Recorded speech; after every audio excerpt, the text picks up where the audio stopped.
선민의 멸망에 대한 예언입니다. 항상 하나님께서 선민이 어떻게 되어지는가 그 결국에 대해서 예언하면서 먼저는 멸망한다. 선민이 멸망한다. 라고 예언을 하죠. 근데 선민이 멸망하지만은 결국 하나님께서 선민은 다시 회복해 준다는 결과를 예언하도록 해줍니다.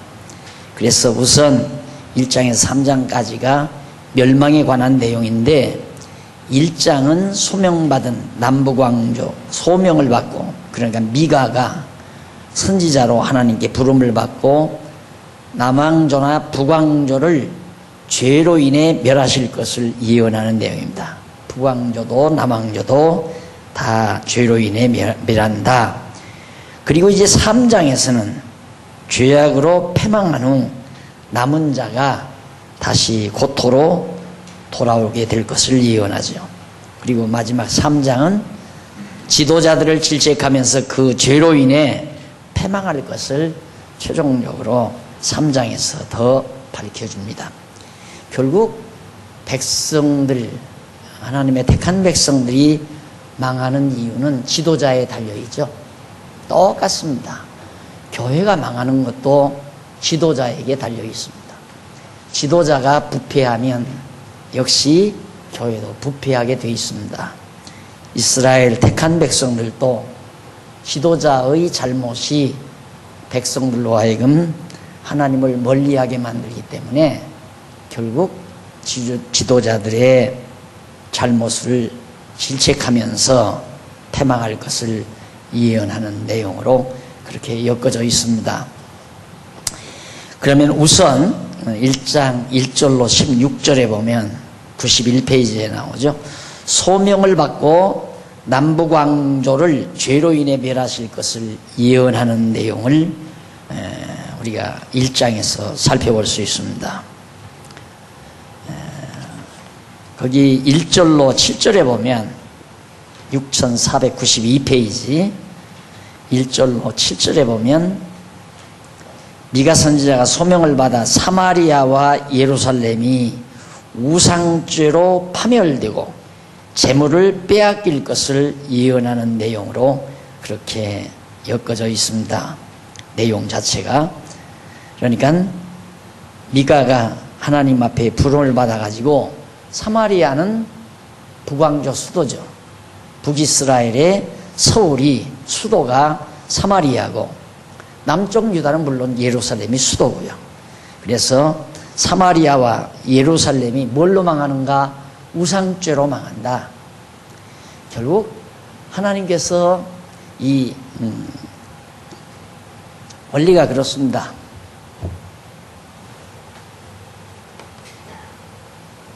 여호와냐 우상이냐.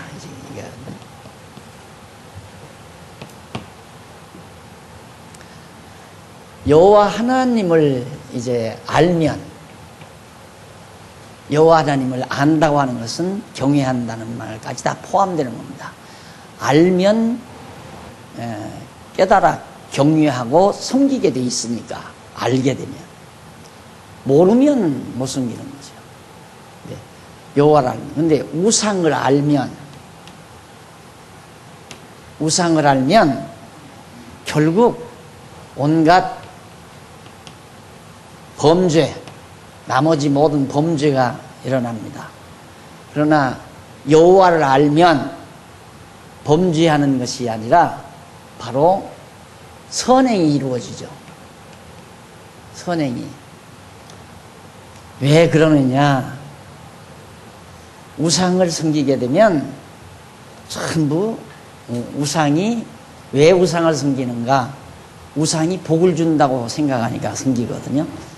우상에게 잘해서 우리가 부강하고 강한 나라를 이룰 뿐만 아니라 우리가 잘 먹고 잘 살 수 있다. 여기서부터 이제 우상은 그런 생각을 가지게 합니다. 완전히 자기중심 사상을 길러주는 거죠. 우상 섬기는 자들은 철저히 자기 행복을 추구합니다. 자기의 이익, 자기의 어떤 복, 형통, 이런 것들을 이제 빌게 되죠. 그러니까 자연히 그렇게 자기 자신의 부와 영화를 구하는 사람은 욕심을 동반하고 있어요. 반드시 그 이면에 욕심이 확 차 있습니다. 우상 섬기는 사람들은 자기 욕심을 이루기 위한 열정으로 가득 차 있죠. 그러다 보니까 욕심이 잉태한 즉 죄를 낳고 반드시 범죄하게 되어 있습니다. 자기 욕심이 강화되게 돼요. 그런데 여호와를 알게 되면 욕심이 사라져 버리죠. 점점 진짜 여호와를 알면 욕심이 부려지는 것이 아니라 자꾸 욕심이 생성되는 게 아니라 욕심이 없어져 간다 이 말입니다. 없어지는 이유는 하하 내가 욕심 부린다고 내 것 되는 것이 아니로구나. 그것이 확실히 믿어지면 내가 욕심을 안 부리는 것이 아니라 욕심이 생겨나지를 않죠. 그래서 탐욕이 없어요. 욕심이 없으니까 자연히 범죄가 없는 그런 삶을 살죠. 이건 너무너무 분명한 겁니다. 확실하고 분명한 거. 우리들이 육신의 소욕을 버려라, 성령의 소욕을 가져라, 이런 단편적인 명제적인 교훈, 이건 사람을 갖다가 짐승으로 하는 거죠. 짐승은 훈련을 통해서 가능합니다. 어느 정도까지. 짐승이라고 하는 것은 자꾸 훈련을 반복시키면 잘하게 되어 있어요. 소도, 우미한 소도 이리어 하면서 자꾸 길을 들이면 이리어 하면 이쪽으로 가고 저리어 하면 저쪽으로 가고 그렇게 되어 있어요. 훈련하게 되면. 인간은 훈련으로 안 되죠. 인간은 자기가 납득해야 되고 이해돼야 되고 이성을 가진 존재이기 때문에. 그래서 여호와 하나님을 깨닫게 되면 모든 만사가 여호와 하나님의 정하신 뜻대로 이루어져 간다고 확실히 믿어지게 되면 그 다음부터 근심, 걱정, 염려가 사라져버리게 돼 있어요. 근심, 걱정, 염려하면서 여호와를 의지한다. 그건 밥 안 먹었는데 배부르다는 거짓말보다도 훨씬 더 큰 거짓말이에요. 있을 수가 없는 얘기죠. 어떻게 여호와를 알면서 근심, 걱정을 해요? 그건 밥 안 먹고 배가 부르면 복수 차는 거예요. 병원에 가서 수술 받아야 돼요. 어떻게 밥을 안 먹었는데 배가 불러요? 그렇잖아요. 그러듯이 여호와를 여호와로 알면 욕심이 사라지게 돼 있어요. 욕심이 사라져버리면 모든 근심, 걱정, 염려가 다 내가 안 하려고 해서가 아니라 안 해져 버리는 거죠. 다시 말해서 모든 욕심이 사라져버린다. 그러니까 여러 가지 범죄 행위가 없어져 버리는 거죠. 백성들이, 이스라엘 유다 백성들이 지도자들이 여호와 하나님을 가르치지 아니하니까 백성들은 전부 자기 소견에 오른 대로 우상을 섬기게 되고, 우상을 섬기다 보면 욕심이 점점 더 가중되고 욕심이 자꾸. 그래서 이 개인주의라고 하는 건 우리 이 이념에 있어서 개인주의라고 하는 것은 욕심을 극대화시키는 주의입니다. 그래서 인간의 그 탐욕을 경제활동의 주요한 요소로 아예 경제 이론에서 그걸 이론에서 그걸 정당화하고 있어요. 인간의 모든 욕심은 경제의 원동력이다. 그러니까 사람들의 욕심을 불러일으켜야 돼, 자꾸. 그래서 이제 뻔하잖아요.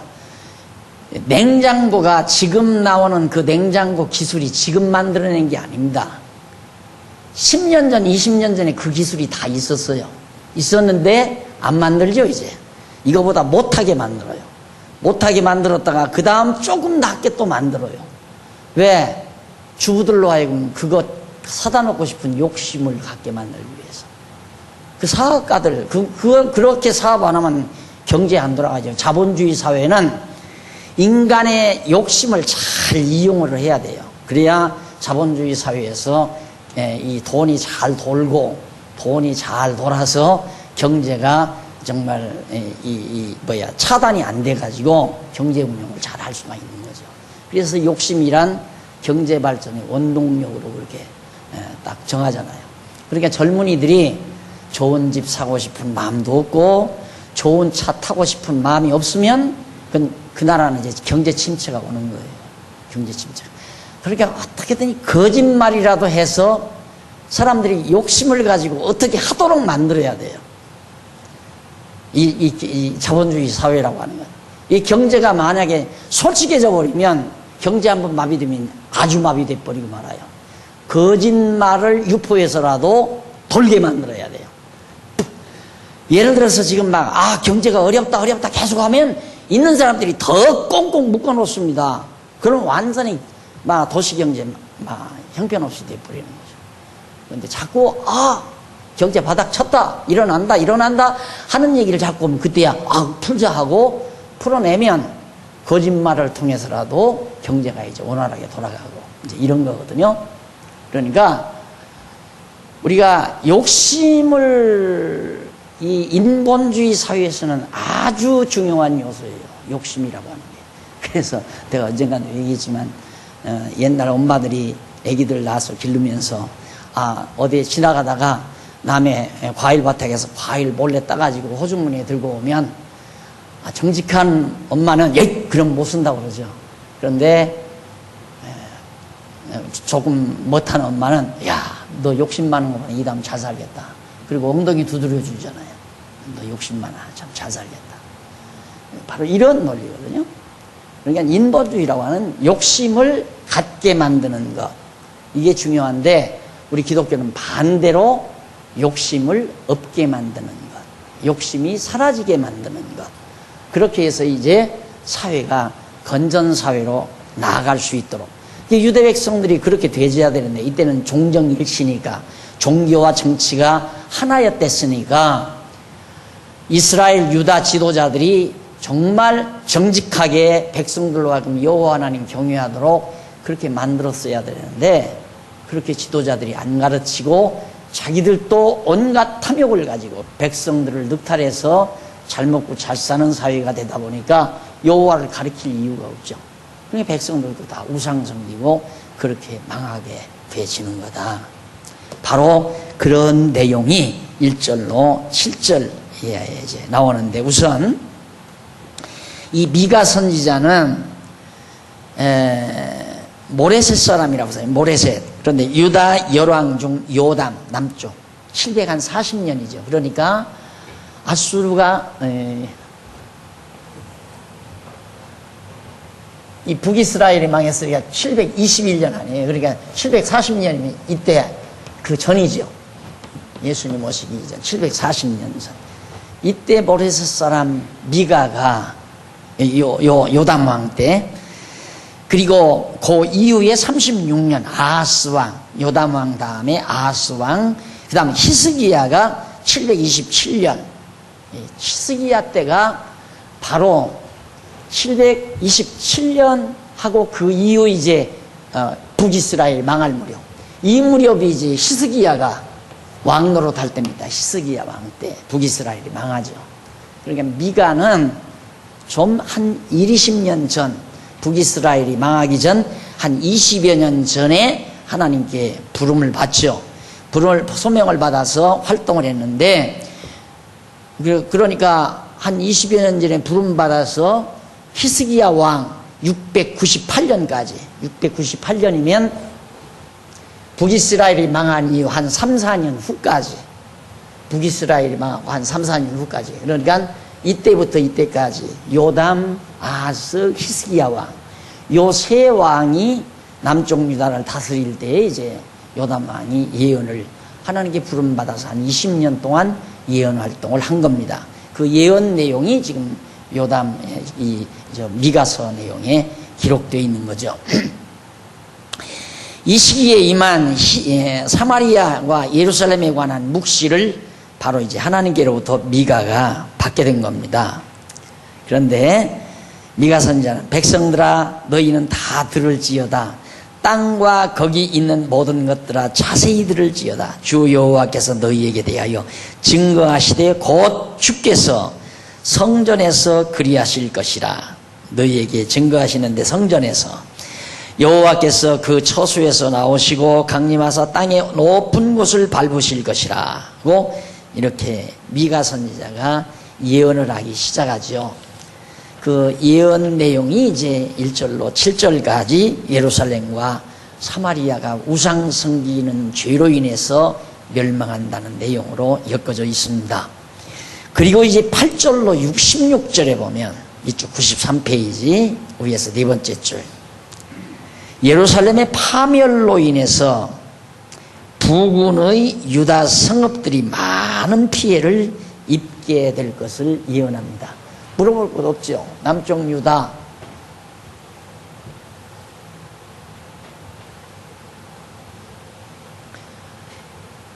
유다가 지금 이만큼 되잖아요. 유다 땅이 블레셋인 여기, 블레셋이 유다 땅이 이런데 예루살렘 성이 완전히 파멸되면 주변에 있는 도성들도 다 피해를 입는 거죠.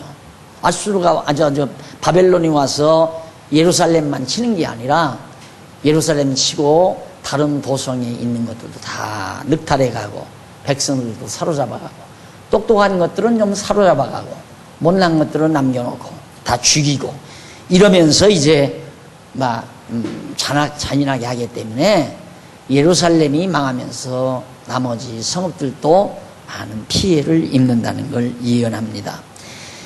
그리고 이제 넘어가서 2장 넘어갑니다. 2장 1절로 13절 가보면요, 94페이지, 죄악으로 패망한 후 남은 자가 고토로 돌아온다. 이렇게 예루살렘이 망하고 나머지 모든 성읍들도 어려움을 겪는데 결국 죄악으로 패망한다. 그 죄악이란 늘 말하지만 여호와 하나님 경외하지 아니하고 우상 섬기는 것, 그 죄예요. 그러니까 지도자가 여러분 이런 강의를 들으시면 왜 저렇게 박 목사는 스기만만 여호와 그러는가? 그만큼 여호와가 중요하기 때문에. 내가 하나님 앞에 가서 책망 안 들을 수 있는 유일한 방법이, 너는 목사 돼가지고 뭘 가리키다 왔느냐? 나는 여호와만 가리키다가 왔습니다. 그러면 착하고 충성된 종아, 나는 그렇게밖에는 몰라요. 그렇게 될 수 있다는 것밖에는 모른다 이 말입니다. 내가 할 일이란 여호와 하나님을 가리키는 일, 예수가 그리스도라고 가리키는 일. 그건 예수가 그리스도임을 가리키는 것은 궁극적으로 하나님이 여호와이심을 깨달아 알게 하기 위한 거라고 했잖아요. 그러니까 항상 제가 가리키는 거잖아요. 예수가 그리스도이시다. 그리고 하나님은 여호와이십니다. 어느 강의를 들어도 똑같죠. 어느 강의를 들어도. 왜? 그거 가리키라고 나 하나님께서 목사시켰는데 그거 가리키다가 죽으면 돼요. 교회를 얼마나 부흥시켰느냐, 예배당을 얼마나 근사하게 큰 것 지었느냐, 선교를 몇 군데나, 그거 다 필요 없는 소리예요. 그게 중요한 게 아니에요. 그게 중요한 거예요. 그건 인간의 영웅심리로도 얼마든지 할 수 있는 거예요. 인간이 뭔가 이루고자 하는 성취욕이라는 게 있잖아요. 인간이 뭔가 자기가 해서 이루고자 하는 성취욕. 사람이 한번 그 성취욕에 매달리게 되면요, 거기에 완전히 빠져들게 되면 사람 추하게 돼요. 굉장히 추하게 돼요. 지난번 온 선배들도 아주 지독하게 추하게 굴더라고요. 그 사람의 성취욕이 있어요. 자기 나름의 꿈과 이상이 있어요. 그걸 이루기 위해서. 저는 보죠. 그런 거 훤히 보이죠. 그게 얼마나 바보 같은 일인지 모릅니다. 그러니까 성취욕이란 누구나가, 타락된 인간이 누구나가 가지고 있는 기본 욕심이거든요. 하나님께서 천지만물을 창조하시고 우주와 만물을 준행하시잖아요. 주권자이기 때문에 성취욕이라고 하는 것도 하나의 주권의식을 강하게 가진 자, 자기가 아주 주관성이 뚜렷하고 아주 자만하고 이런 사람은 자기가 뭔가 이루려고 그래요. 이루어놓고 그걸로 성취감을 맛보려고. 아이들이 왜 어린아이들을 이제 여름에 데리고 나가면 틀림없이 아이들이 이제 모래밭에 앉아서 모래성을 쌓습니다. 그 어린 것이 벌써 성취감을 맛보는 거예요. 자기가 모래성 쌓아놓고 거기다가 달팽이집 지어놓고 하고 좋아한다 이 말이에요. 내가 이거 했다 하는 거. 그러니까 아주 예민한, 면도날처럼 예민한 예리함이 없으면 어느 것이 인본주의적이고 인간적이고 어느 것이 하나님 중심적인가를 분별하기란 그리 쉬운 일이 아닙니다. 근데 사람들이 다 거기에 매달리거든요. 성취감에. 예, 내가 늘 그래서 하나님이 이루시면 하는 거고, 하나님이 시키시면 하는 거고, 안 시키시면 안 하면 되는 거고, 그게 이제 올바른 여호와 하나님을 아는 자의 올바른 태도죠. 제가 이제 그런 부분을 깨달았기 때문에 오늘 또 어느 집사님 날들 그래요. 여기 오니까 목사님 뭘 막 교인들을 닥달을 안 한다 이거죠. 쉽게 말하면.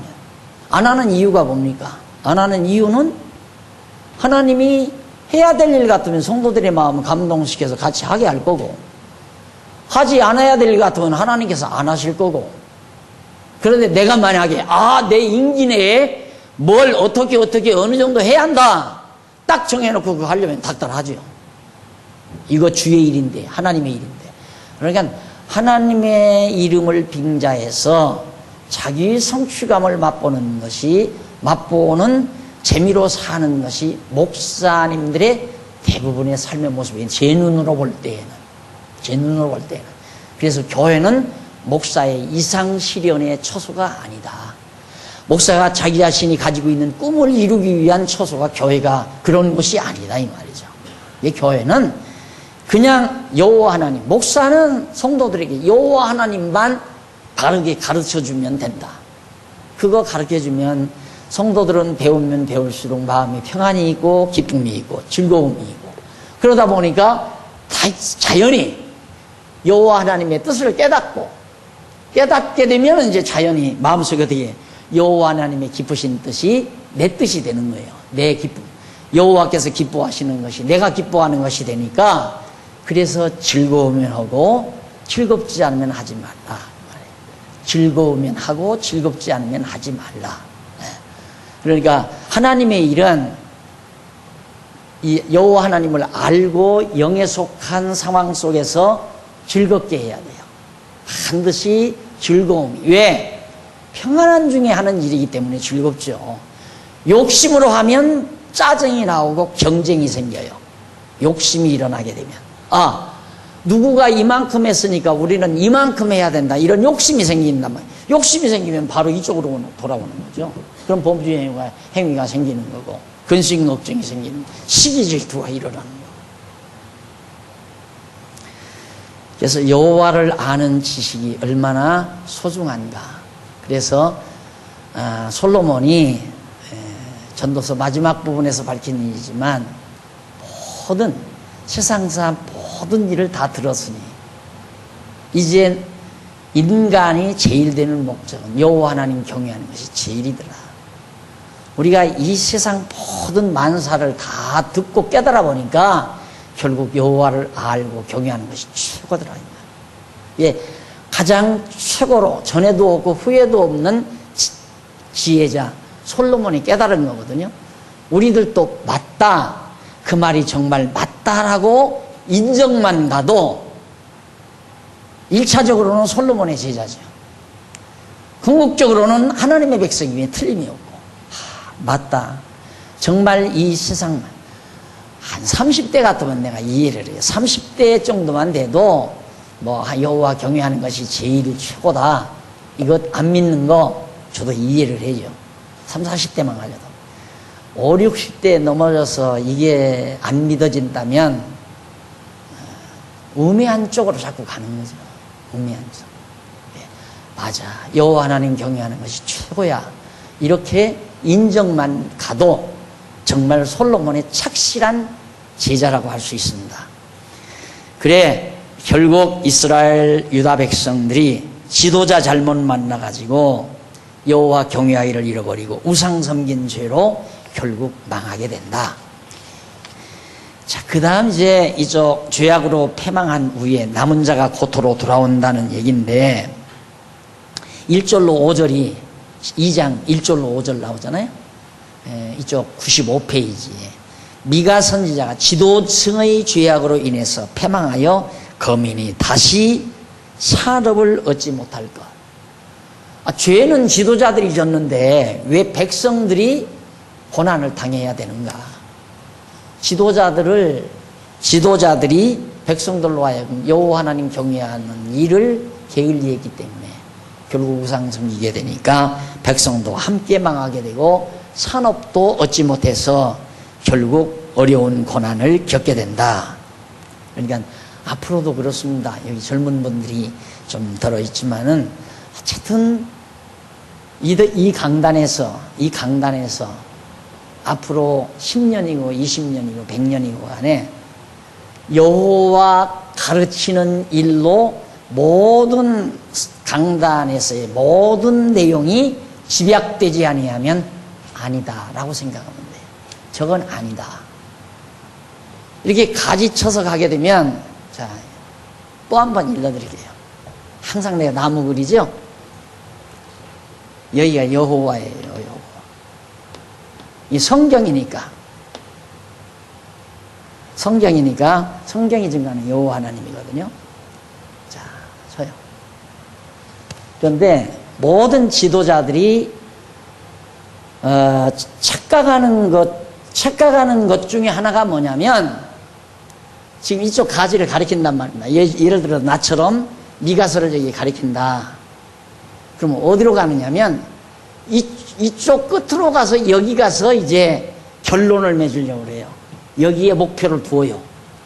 그런데 목표는 나무 같으면 그렇잖아요. 이게 열매 아니에요. 당연히 열매니까 여기 결론이 여기 맺힌다라고 생각하겠죠. 그런데 이 열매는 이 뿌리의 계시예요. 이 뿌리가 사과나무 뿌리면 사과가 맺히는 거예요. 그렇죠? 이 뿌리가 배나무면 배나무 뿌리면 배열매가 맺히는 거고. 그러니까 여기 배가 맺혔을 때 배라고 하는 것을 가르치지 말고 이 뿌리를 가르쳐야 된다 이 말입니다. 이 뿌리는 여호와 하나님 아니에요? 그러니까 아무리 작은 가지에 들어가도 여호와 하나님을 가르치기 위해서, 그러니까 결론은 거슬러서 근원이 나와야지, 근원은 잊어버리고 마지막 끝에 가서 맺어지는 열매를 목표로 하니까 그 열매는 자기가 얼마든지 이 뿌리를 전제하지 아니하면, 이걸 전제하지 않으면 여기다 맺어진 열매를 사과로 맺힐 수도 있고 배로 맺힐 수도 있고 복숭아로 맺힐 수도 있고, 말하는 말쟁이들의 말에 따라서 열매를 얼마든지 바꿔서 얘기할 수 있다 이 말이죠. 그러니까 분명히 사과나무 뿌리면 사과나무 뿌리를, 땅속에 묻힌 뿌리를 드러내기 위해서 사과가 맺힌 건데, 결국은 이 뿌리를 잊어버리고 보니까 열매는 자기가 얼마든지 뭐 배로 만들 수도 있고 밤으로 만들 수 있고 포도로 만들 수도 있고, 열매니까 그럴듯하게 다 속아 넘어간다 이 말이에요. 그러니까 절대 모든 이 성경은 오직 여호와 하나님을 계시하시는 것으로 집약이 돼야 된다. 거꾸로 해야 된다. 거꾸로. 결론을 거꾸로 내려와야 한다. 그리고 모든 게 그렇습니다. 이게 서론이거든요. 쉽게 말하면 서론. 이 뿌리가. 이게 이제 본론이죠. 이게 결론이에요. 한문 그렇게 모든 글을 쓸 때도 그러잖아요. 서론, 본론, 결론. 그런데 결론과 서론은 똑같아요. 서론에서 일단 말해놓은 것을 이것이 맞은가 안 맞은가를 설명을 통해서 맞지 않느냐 이 말이란 말입니다. 그러니까 서론을 무시해버리고 그냥 결론을 맺으면 자기 마음대로 결론을 갖다 붙일 수 있는 거죠. 그러니까 그 글이 살아있는 글이냐 죽어있는 글이냐를 보려면 서론을 보고 그 서론과 결론이 맞아떨어지면 그건 진리다 이 말이에요. 그러니까 우리 성경신학도 뭐예요? 이미 성경 개론 나왔잖아요. 성경 개론이 이게 서론이거든요. 성경 강론의 서론. 그리고 이제 신학 개론이 나왔잖아요. 신학 개론. 계략적인 이론이라면 개론. 서론 속의 개론이 서론. 이 개론이 성경의 서론격이에요. 성경 개론이 맞은가 안 맞은가를 본론을 통해서 강론을 통해서 지금 입증해 가는 거예요. 쫙 입증해 가요. 결국 결론에서 성경신학 개론에서 뭡니까? 하나님은 여호와시다. 그거 아니에요. 그래서 이제 정확하다는 얘기죠. 그렇기 때문에 결론을 내려면 뿌리와 같은 뿌리가 말하고 있는 결론을 맺어야지 뿌리가 말하지 아니하는 열매를 말해서는 안 된다. 그런데 이걸 배제하고 자꾸만 여기서 가지를 돋아서 이렇게 자꾸만 가다 보면 자기 나름대로 여기는 사과나무 뿌리인데 여기 와가서 살구를 맺힐 수도 있고 포도를 맺힐 수도 있고 파마를 맺힐 수도 있고, 그러니까 사람들은 열매니까 열매인 줄 알고 듣는다고 말이에요. 그러면 이제 한없이 복잡해지는 거예요. 정리가 안 되고. 그래서 우리 여기 젊은이들은 꼭 명심할 건, 이 강단에서 누구가 오든 간에 10년 후에든 20년 후에든 100년 후에든 여호와라고 하는 이 여호와 하나님께로 결론이 맺어지지 아니하면 그건 아니다. 이렇게 생각하시면 됩니다. 이스라엘 백성들에게 지도자들이 전부 그게 범죄거든요. 여호와 하나님을 가리켜야 되는데, 사사시대도 사사들이 없으면 백성들에게 누가 여호와 경외하기를 가르치지 아니하니까 인간 자기 소견에 옳은 대로 행하다 보니까 우상 섬겼잖아요. 그러다 자기 욕심을 채우려면 우상을 섬겨야 돼요. 자기 욕심을 채우. 욕심 많은 사람일수록 우상에게 가서 절을 하는데 천배만배를 하는 거죠. 천배만배. 1000번 절하고 10,000번 절하기도 하고 자기 욕심을 이루기 위해서. 그러나 여호와 하나님을 경외하는 것은 자기 욕심을 구하려는 것이 아니라 알고 보면 자기 욕심이 버려지는 거죠. 점점 없어져 버려져 가는 것. 그래서 이제 이 지도자들이 그런 잘못을 범하는데 6절로 13절에 보면 96페이지 중간쯤 예언을 금하는 자들을 질책하면서, 미가 선지자가 예언을 하는데 예언을 못하게 만들잖아요. 왜? 망한다고 그러니까 그따구 소리 하지 말라 이 말이죠. 응? 그러니까 지도자들은 어떻게든지 백성을 속이려 드는 거예요. 예? 세속정치라. 내가 언젠가 그러잖아요. 나는 정치학 전공을 안 했습니다. 전혀 뭐 정치에 관념도 없었고요. 그러나 난 성경을 통해서 이렇게 보니까 정치라고 하는 것은 백성들을 아주 스무스하게 잘 속이는 자가 명령치가예요. 백성을 잘 속이지 않는 것처럼 속이는 지도자, 아주 기분 좋게 속이는 정치, 세상 정치라는 그래요. 그러니까 여기도 바로 그거거든요. 진짜는 지금 망하는 거예요. 예루살렘 망해요. 사마리아도 망하고.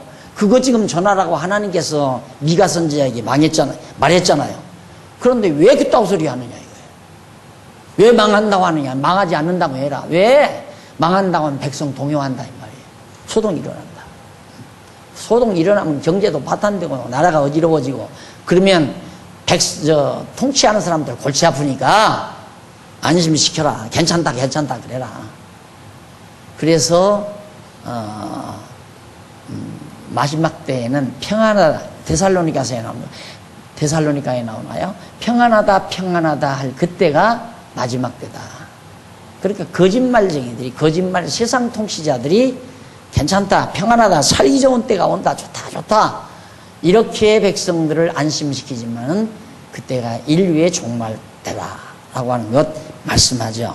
예, 성경에도 예언된 바 있습니다. 그러니까 예언을 하지 못하도록 하는 그런 자들을 질책하면서 멸망 후에, 다 망한 후에 남은 자들은 다시 고토로 돌아와서 회복하게 된 것은 예언하는 내용이 이제 6절로 13절까지 나옵니다. 한번 본문 읽어볼까요? 6절로 13절. 6절에 보면 그들이 말하기를 너는 예언하지 말라. 이것은 예언할 것이 아니언을 욕하는 말을 그치지 아니한다 하는도다. 예, 예언하지 말라. 뭐 예언 못하게 한다. 예언하게 된 백성지 소동하고, 그리고 그것이 우리를 욕하는 것이다. 예, 하지 말라. 이제 그러면서 너희 야고보 족속아 어찌 이르기를 여호와의 신이 편급하시다 하겠느냐, 그의 행위가 이러하시다 하겠느냐. 나의 말이 행위 정직한 자에게 유익되지 아니하냐. 근래에 내 백성이 대적같이 일어나서 전쟁을 피하여 평안히 지나가는 자들의 의복 중 겉옷을 벗기며 내 백성의 부녀들을 너희가 그 즐거운 집에서 쫓아내고 그 어린 자녀들에게 너희 영광을 영영히 빼앗는도다.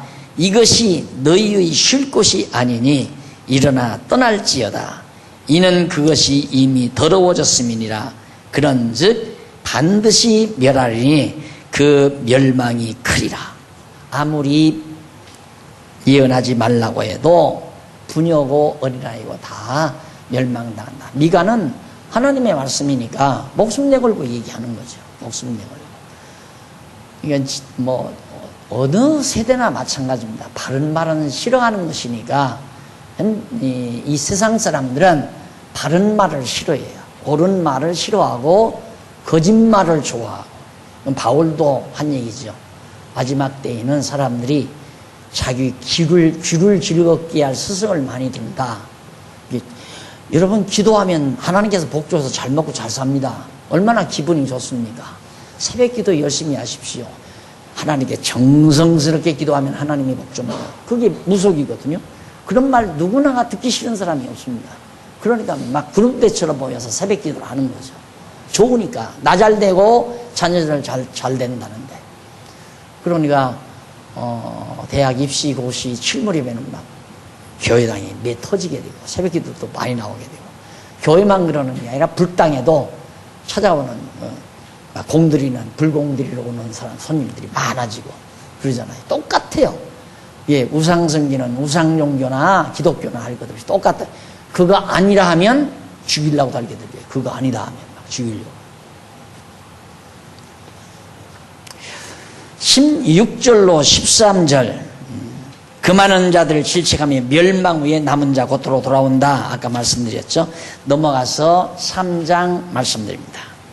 3장 1절로 12절 지도자들을 질책하며 그 죄로 인해 패망한다. 계속 지금 3장 1장 2장 3장에서 1장도 지도자 책망하고 2장도 지도자 책망하는 부분이 일부 있고 3장에는 완전히 지도자 책망 내용만 적극적으로 담겨져 있습니다. 이걸 보면 그때 당시 남쪽 유다의 지도자의 부패가 얼마나 컸던가를 알 수 있습니다. 언제나 그렇다. 나라가 패망하는 것도 나라의 정치인들이 부패하고 타락하게 되면 나라가 망하듯이 교회도 마찬가지입니다. 교회 지도자들이 부패하고 타락하게 되면 교회는 망한다. 1절로 4절 거기 보면 지도자들의 죄악을 질책하며 그들의 부르짖음에 응답하지 아니하실까. 암만 살려달라고 난리해도 필요 없다. 내가 또 이르노니 1절 야고보 두령들과 이 지도자 정치인들 말해가지고 이스라엘의 족속의 치리자들아 같아요. 두령이나 치리자들이나 청컨대 들으라. 공의는 너희의 알 것이 아니냐. 공의란 놈이 하나님의 뜻. 공의가 하나님의 뜻이라고 그래서 하나님의 뜻을 너희가 알아야 할 것이 아니냐. 그런데 너희는 하나님의 뜻 아랑곳 없던 족속들이다 이 말이죠. 너희가 선을 미워하고 악을 쫓아하여 내 백성의 가죽을 벗기고 그 뼈에서 살을 뜯어 그들의 살을 먹으며 그 가죽을 벗기며 그 뼈를 꺾어 다지기를 남비와 솥 가운데 담을 고기처럼 하는도다. 백성을 완전히 탕을 끓여 먹는다. 아주 무자비한 족속들이죠. 백성들이야 고생을 하든 말든. 요즘 뭐 교회도 똑같잖아. 그러니까 나는 목회학에서 그 말 듣고 막 섬찟하더라고요. 목회학에서 교회 개척의 성공 비결을 얘기하는데 교수가 와서 하는 얘기가 돈 있는 데라 최소한으로 다 해서 그 돈에 맞게 어디다가 장소를 얻으라. 가난한 동 일단은 가난한 동네 가야 일단은 값이 쌀 거 아니냐. 가서 한번 딱 해놓고 적당한 시기에 부흥을 하라. 부흥사들에다가 부흥사 중에 돈 잘 걷어내는 부흥사가 있다. 그런 부흥사 걷어내다가 거기서 완전히 한몫 잡아야 한다 이거죠. 거기 부흥회를 하게 되면 때로는 새빵 빼내는 사람도 있고 있는 재산 뭐 좀 집이라도 방이라도 늘으려고 뭡니까 저축해 놓은 돈도 있을 거고 유명한 부흥사는 얼마든지 그거 빼낼 수 있다 이거죠. 그러면 이제 거기서 일단 걷어놓으면 그 다음에는 안 된다. 그냥 거기 있다가는 망한다. 왜? 여윳돈뿐만 아니라 그냥 완전히 하나님이 다 갚아줄 테니까 하라고 했으니까 이제는 거덜나 버렸는데 안 된다 이거죠. 빨리 옮겨라 이거죠. 거기 빨리 그 자리에 옮겨서 그 다음 이제 들어온 돈하고 그거하고 남는 것 가지고 또 한번 옮겨라. 나는 그러려고 장안동서 나 강남으로 옮기고 강남서 저 봉천동으로 갔다가 다시 강남으로 왔다가 여기 온 건 아니에요. 그래서 그렇게 한 건 아니에요. 그냥 살다 보니까 그렇게 왔다 갔다 한 거지. 그렇게 해서 3번 옮겨서 4번째 땅 살 수 있다 이거예요. 그래서 자리를 잡아라. 그 말 듣고 막 소름이 끼치더라고요. 소름. 그것도 정통신학 아니에요. 총신이면 대한민국에서 보수신학의 보루인데 거기가 총신. 총신 나왔다 하면 어디서도 그냥 이번에도 통합 측에서는 총신 출신이라니까 많이 도와주는 거죠. 그런 데 가서 그런 거 배운다. 그런데 군소신학은 오죽하겠어요. 그런데 이런 얘기를 이런 얘기 자꾸 하게 되면 다 듣기 싫어하잖아요. 여러분들은 그냥 들으니까 야 그러는구나 그럴지 모르지만 다 듣기 싫어해요. 그리고 나 죽이려고 그러고 그런 비밀을 공개한다고 그런 얘기를. 그 헐뜯는 얘기라 이거죠. 나는 사실을 얘기하는데 이게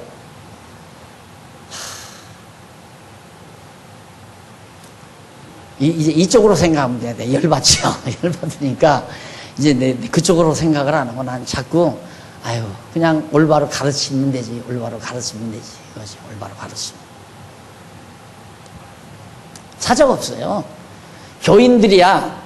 내가 이제 그 얘기하려다 그 얘기가 나온 건데 무슨 얘기? 일단 교회에다가 내놓는 게 중요하지 내고 교인이 망하고 흥하는 건 그건 자기 책임 아니에요. 그건 하나님 책임이지. 예? 왜 낸다고 해서 내면 복 받는다고 해서 냈는데 왜 복이 안 옵니까? 그러면 아직 정성 부족하다 이거요. 예? 당신 과거에 11조 다 냈느냐? 그러니까 그때는 몰라 못 냈습니다. 그러니까 안 주지. 그거 다 갚아야 돼. 이렇게 나오잖아. 지난번에 온 분이 그렇게 가르치는 나 그분한테 그 얘기 들었어요. 그래서 청산주의 12조 청산주의 그 다음 이제 그래도 안 된다. 그래도 다 청산했는데도 복이 안 오네요. 그러면 가불 11조 얼마씩 벌면 되겠냐? 한 달에 500만 원씩만 벌었으면 좋겠습니다. 가불 11조 해라. 500만 원 벌고 싶으면 매월 50만 원씩 해라. 그게 4불 11조예요. 그렇게 가르쳐요.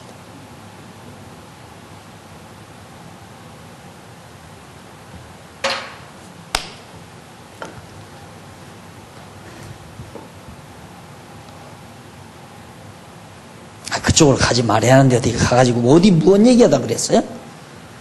네. 지도자들의 죄에 대한 책망. 그런 사람들이 다 잘 됐어요. 또 교회들이 큰 교회에 또 그렇게 하니까 또 큰 교회가 되는 거죠. 왜 사람들 자기들 귀 즐겁게 만드니까. 네. 복 받는다는데 싫어할 사람이 어디 있어요? 우리는 그런 사람 하나 있어요. 처음에 참 그렇게 대치동에 있을 때니까 그렇게 어려울 때는 아니죠. 지방 가면 제 후원자가 하나 있었습니다. 큰 부자는 아니래도 그저 가면 어쨌든 1급 호텔 빌려놓고 내가 촌스럽게 입었으면 옷도 한 번씩 그냥 척척 백화점에 가서 사주고 이러던 후원자가 하나 있었는데 중간에 또 그것도 가로채는 친구가 하나 있더라고요.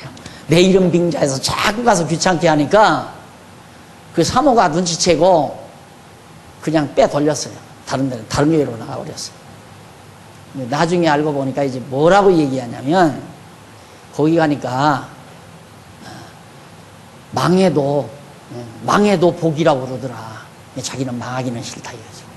무서워서 망할까도 무서워서 거기 안 나간다고 그렇게 얘기를 했다고 그래요. 그렇죠. 우리는 하나님의 뜻이라면 망해도 좋고 흥해도 좋고 이제 이거 아닙니까? 또 하나님께서 우리를 연단하기 위해서 아무런 죄가 없어도 욥처럼 완전히 망하게 했다가 또 하나님께서 회복해 주기도 한다. 이것이 우리로 하여금 여호와 하나님 경외하기를 가르치게 하시는 하나님의 교육 방법이다. 이런 얘기가 두려웠던가 봐요. 이게 얼마나 좋은데 이 많은 재산 하나님께서 몽땅 그냥 다. 그럼 다른 교회 간다고 그렇게 안 하나요? 다른 교회 가도 하나님께서 망하게 하려면 망할 거 아니에요. 그런데 그 말 자체가 듣기 싫은 거예요. 그 말 자체가, 망한다는 그 말 자체가 듣기 싫죠. 하나님이 거듭거듭 복 준다고 해야 듣기가 좋죠. 아, 그런 부분도 있구나 이런 생각을 해봤습니다만은, 공의를 우리들이 잊어버리지 않냐. 공의를, 너희들 이스라엘 지도자들 공의를 잃어버리지 않았느냐. 그러면서 1절로 4절에 보면 지도자들의 죄악을 지적하며 그들의 부르짖음을 내가 응답하지 않겠다. 5절로 8절 99페이지에 보면 위에서 9째 줄, 재물에 의해서 예언하는 거짓 선지자를 질책하며 수치를 당하게 될 것이다. 다 돈 때문에 거짓말하죠. 연보 많이 나오게 하려고 거짓말하고, 연보 걷기 위해서 거짓말하고, 부흥사들이 거짓말 자기들 스스로가 그러잖아요. 거짓말 70% 안 하면 부흥이 안 된다.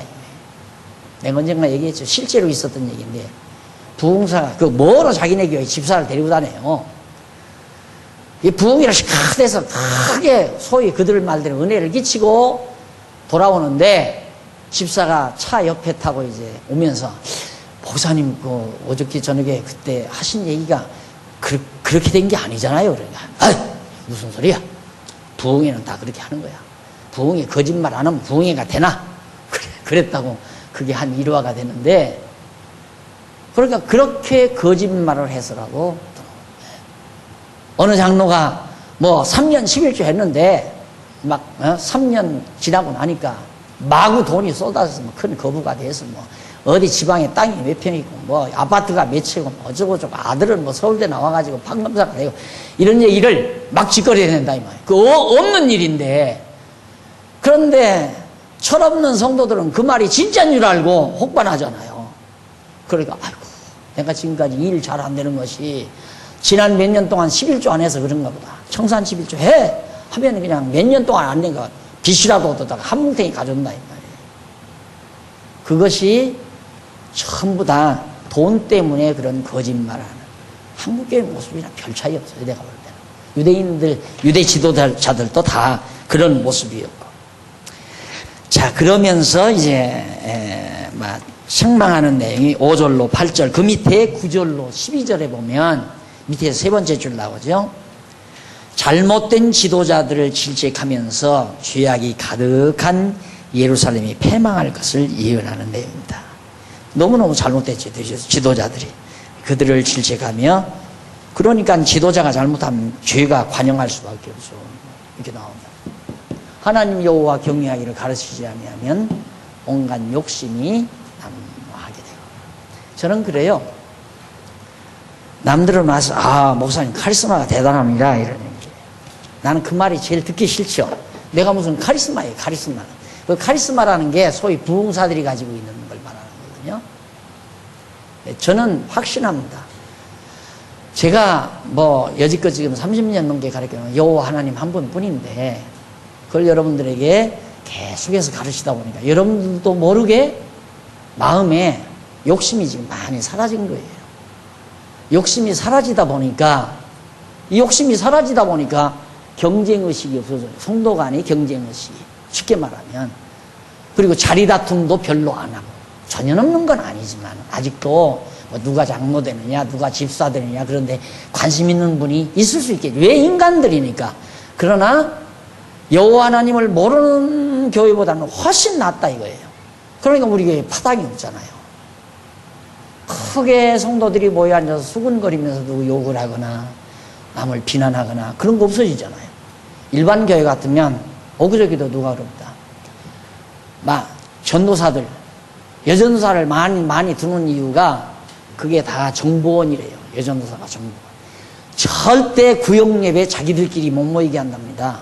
반드시 여전사 따라 붙이거나 남자 전사를 따라 붙이거나, 그래서 절대 모여 앉아서 교회 일 하지, 교회 얘기 못 하도록 하기 위해서. 그 정부원이니까. 그렇게 해서 통제해야 한다. 실제가 그러고요. 그렇게 해서 통제하거든요. 근데 우리 교회 다 놔둬버리잖아요. 도리어 우리 교회는 속회들끼리 잘 모여라 해가지고 지금 서클룸까지 다, 속회 방까지 다 마련해 드리려고 그러잖아요. 그 마련해 드리면 다른 교회 같으면 거기 앉아서 사모 흉 보고 이렇게 김여석이 흉 많잖아요. 물론 목사는 덜하지만 흉이 적지만 김여석이 흉 보고 박영규 흉 보고 그런 거죠. 뭐 다 지지고 볶고 암흑의 권사 지지고 볶고 암흑의 장로 뭐 어쩌고 저쩌고. 그럼 교회에 견디지를 못합니다. 아직도 물론 우리 인간들이 모인 곳이기 때문에 서로 시샘론하고 있지만 그래도 그게 조금 일어났다가 찾아들고 그러잖아요. 나 무서워서 안 하겠습니까? 내가 뭐 카리스마가 있어서 못 하나요? 아니에요. 난 내 스스로가 카리스마가 없다고 생각해요. 있다면 인간 용기의 카리스마가 아니라 여기에서 전해지는 하나님의 말씀의 능력이죠. 하나님의 말씀, 살아있는 말씀의 능력이지 내가 무슨 능력이 있어요. 그냥 바로 강단에서 공부 끝나면 그냥 완전히 작업복으로 갈아입고 안 그러면 평복으로 갈아입고 여러분들과 함께 그냥 친구처럼 지내고 같이 웃고 때로는 같이 농담도 하고 그런 데서 무슨 놈의 카리스마가 나와요. 말도 안 되는 얘기지. 그래서 오늘 여호와 하나님을 배워나가는 일이 가장 중요한데 정말 이런 지도자가 사라지게 되면 교회도 부패하고 나라는 물론 뭐 세속적인 나라는 부패할 수밖에 없죠. 다음 시간 4장에서 5장까지 선민의 회복에 대한 예언 공부하도록 하고 오늘 강의 여기서 마무리합니다. 기도하십시다. 살아계신 하나님 아버지 은혜를 감사합니다. 여호와 하나님을 아는 지식이 얼마나 힘있고 위대한 것인가를 다시 한번 확인했습니다.